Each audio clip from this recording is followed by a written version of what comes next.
Frozen pa yan eh. Maria, Frozen yan eh. wala dito Ayan siya, nagay na. Yan.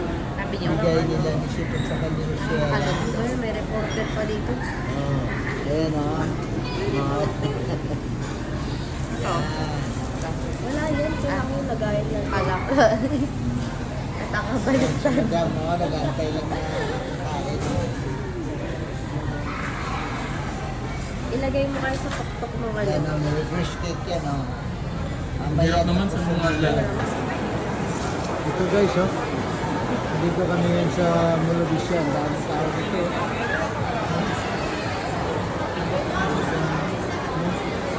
Saka nandito kami ngayon sa Pabango.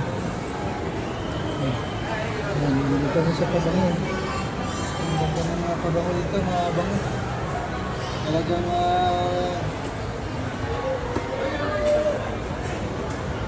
kalaglag ng So, pag bibili mo ng ref, ask mo lang sila. Hindi. So, pag bibili mo ng ref, tatanungin lang namin sila. nandito. Para mag-bibili ano yung Puro sila. Ayan. Talagang ito si Yusuf, ang kanyang Pwede mo husband. panoorin sa YouTube kung paano mag-prepare. Pero madali lang talaga siya. Nagbibinta ako ng CD. Yan po.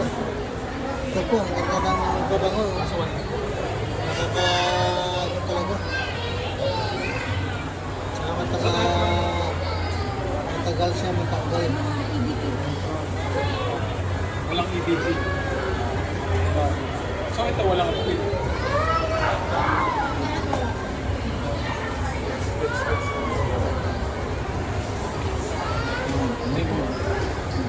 Dito. Ito, talagang hindi nakaboy yung babae, laglag ipante ng babae. Kasi lus-lus ng garter.